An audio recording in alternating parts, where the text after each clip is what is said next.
Against this 6-3 overcharged carving, I start the fight with my E and he chooses to stand and brawl with me. But I brawl a lot better than him. Look at my build, I have Cultist Cowl and Avalonian Cape. And I cripple his stacks, after which he does understand that he now stands no chance to win this brawl and starts kiting me around a little bit. I would love to finish this fight before his E is ready again, and he should try to kite me and punish my greedy brawling build. But instead he walks back into me even after purging my boots, and now he doesn't have any necessary means to defend himself, and I get the kill before his E is ready. Instead of overcharging and trying to outbrawl me, he should have kited me in order to force me to either change my helmet or to use my E to close the distance, which he can easily counter with Mistwalker Jacket. And by the way, if this rat didn't use his boots next to me, he would have a decent chance to make an amazing payday here. Do you remember the guy who was dancing with his mount at the start of the video? Let's see how good he is actually in a fight. I purge his Inferno and use my cripple buff in order to win the first brawl. I don't use my own Inferno because if he purged it together with my spear stacks, I would be incredibly sad. He finds an opportunity to disengage with his W and boots, and now the question is whether or not I can catch him. Remember that my HP advantage is bigger than it seems because he already used his potion and mine is still ready. After he purges my boots, I'm now free to use Inferno, but this means that my mobility is limited and he might be able to get away. If he was able to run in a straight line, he probably would have been able to create enough distance between us. I've said this many times, kiting is more difficult than catching for this exact reason. And luckily my E gets ready just as his boots are off cooldown and I'm able to purge them. And even though I miss my Valor on his Undead Cape, the fact that I crippled him right before it procced means that he's not able to get far away. And of course I admire his willingness to openly share his emotions in chat after the fight. Kind of creepy that he nailed the exact average salary or hourly wage in the country where I'm from, but let's move on. This next player starts the fight by hitting his W and E, which is a very good approach to use his Eel Stew cooldown advantage in this fight. I can't win this fight with just one brawl, so when I get 3 stacks I decide to E through him for damage. He purges my boots and my poison potion is a big mistake here. Not only would healing give more HP, but I want this fight to go longer because I need my W and E to get ready again. But he fails his execute because he wasted his splitting slash too early, which means that now I have a chance. After the owl puts him in Undead Cape as well, however, I need to start disengaging. Now the question is, can I reset this fight? He's on Eel Stew and he's stacking up on mobs, so it's likely that he will be able to catch up to me. I could leave the mists right there, but instead decide to try to outplay him with soup. The moment he sees me eat cabbage soup, he needs to eat his own. He even had it equipped already, but he decides that food shouldn't go to waste and takes a risk. If he E'd away and used his boots the moment they came off cooldown, I think he would have a chance to actually just fully reset this fight. But he takes a risk, which is rare in the mists, and I truly respect that.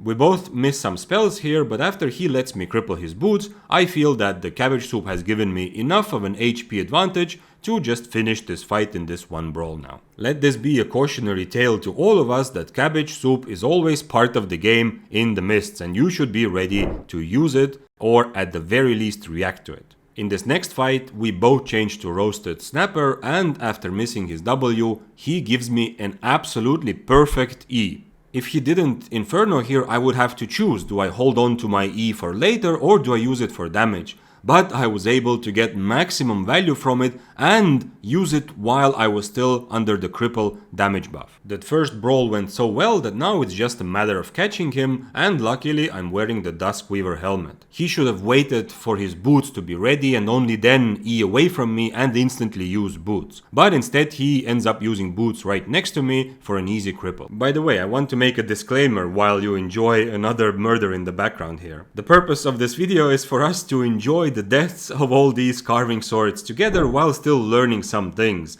But I hope it is very clear that I do not win every single fight against carving. Occasionally I get outplayed by very good players and I die. And I think it's important to understand, first of all, that this is okay, and you shouldn't have expectations that you will always beat carvings with any kind of formula. But secondly, that even though Spear or Daybreaker are both good weapons against carving in the mists, it's not a counter to the point where carving is severely disadvantaged, but rather brings it to somewhat 50-50-ish skill-based matchup. We can all have different opinions on these matchups, but I think that the spear does not destroy carving, it just forces the carving to play correctly and adapt to the specific situation and specific spear build that they're up against. Anyway, let's move on with some more fights. This carving has pre-equipped a Gigpot, which is a situational item, and it's almost never good against spears. He uses Inferno right away, which gives me a very nice value E while I'm still on my cripple buff. He could utilize his beef stew by finding ways to deal damage to me while I'm not dealing damage back to him,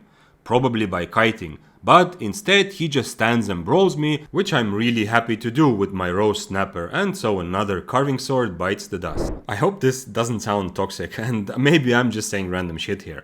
But I think one of the reasons why spears feel like a counter to carving sword is not just cripple, but the fact that many carving players are actually used to more simple fights. Most fights are tactically relatively simple for carving, but winning against spears requires extra nuance, and there is less room for error. And this kind of levels the playing field. I was hoping to find a Rose buff before facing this awakened carving in the Abbey, but he followed me and didn't let me kill mobs, so I guess it's a fight. I'm being careful here and waiting for my next E, because his buff is essentially like an extra healing potion here. I'm using Stalker Hood, which is great for spear but means I don't have a purge, and because of this, if he changed his jacket to Inferno, the fight would be more difficult for me. You can see that I'm approaching this fight very carefully, and luckily for me, he takes a bit of a gamble and misses his E.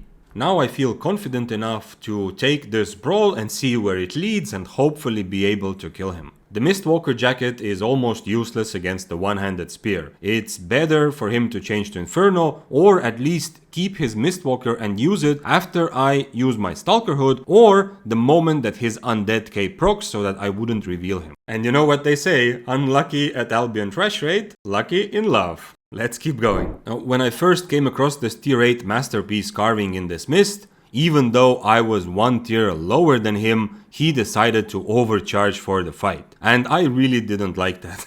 I don't have a lot of respect for trying to be so safe, and I decided to mount up, and he chased me around a little bit while I let him know what I think about his overcharge. Eventually, however, I did feel like trying it out, especially after he used his E and W both to dismount me. Since his weapon is now essentially 2.5 tiers higher than mine, my plan for this fight is to use my cripple and my E in order to keep kiting him around, looking for a good opening. I want to avoid full out brawls, because IP advantage matters more when brawling and a little bit less when kiting. I'm spacing away from him, waiting for my W and E to be ready again, hoping that he wastes or misses some of his spells. Using boots here was my mistake. There was absolutely no real reason to waste them here. I could have just held on to them for later. After he catches up to me, I am able, luckily, to dodge his W, but I go a bit too close to him, and this means that my kiting plan is now over and it's gonna come down to this brawl. I want to Inferno after he purges my Undead Cape, but he decides to just purge my stacks,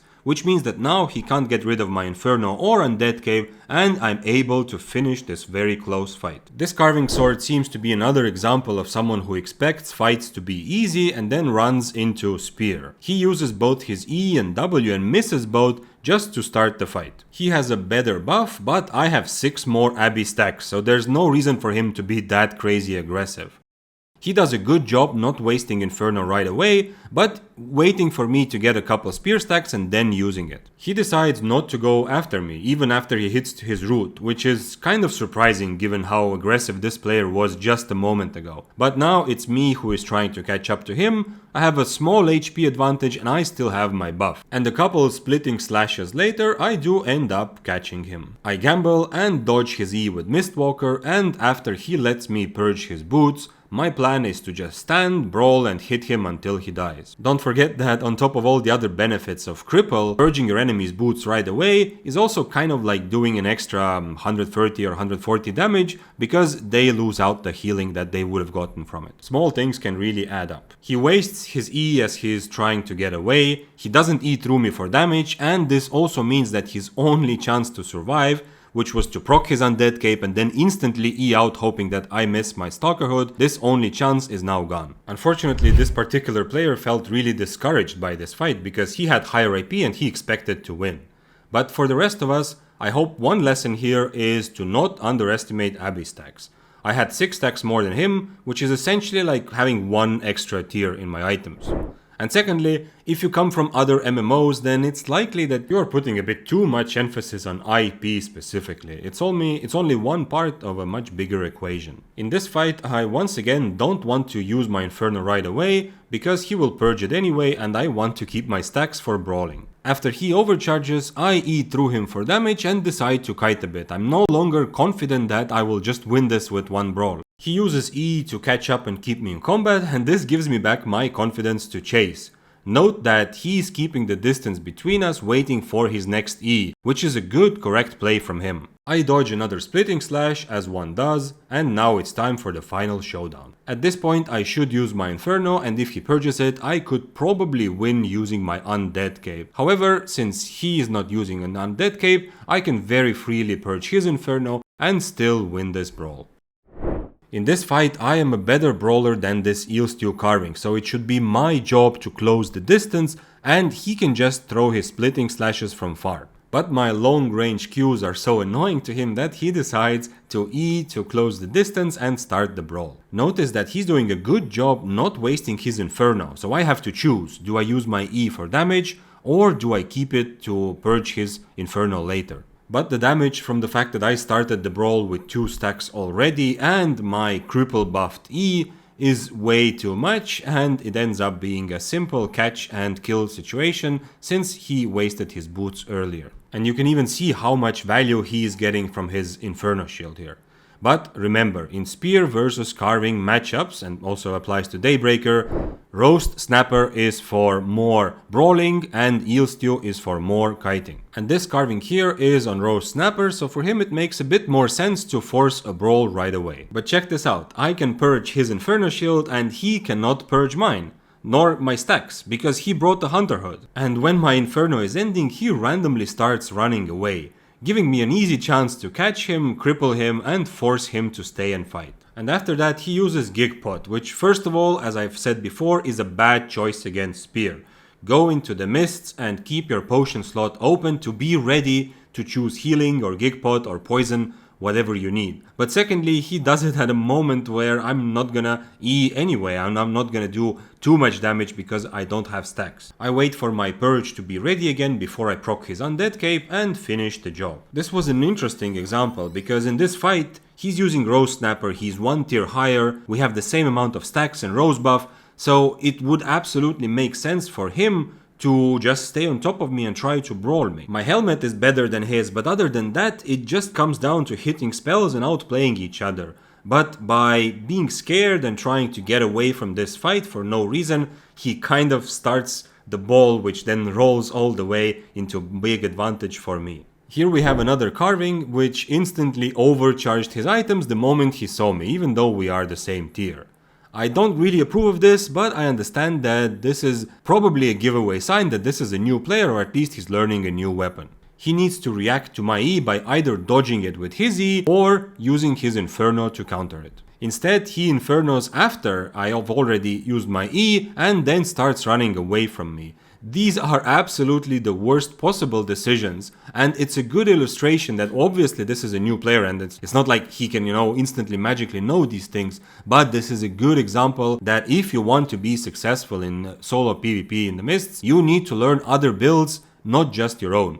It's very valuable experience to play some other weapons here and there. If he had any idea what battle bracers do, he would have known that after I've E'd and used my triple kick, I am zero threat to him and all he needs to do is just brawl me and that's it, and he can keep his Inferno for my next E. But at least he is taking risky fights, which is the best way to improve, so respect for that. And by the way, don't use Brazilian cape unless you are also using a defensive helmet. For this last one, I decided to infiltrate the enemy, but this carving realized that I'm an imposter and attacked me anyway. Since Jacket of Tenacity has a pretty low cooldown, my plan is to kite out his first one and keep my purge for his second rotation. He's missed 2 out of his 3 spells so far, so instead he tries to march off a cliff. But it doesn't work, so he's forced to turn around for the final showdown, where only one thing is guaranteed. There will be one less carving in the mists after this fight. By the way, if you're serious about getting a bit better at PvP, check out this video with 10 best methods to actually improve.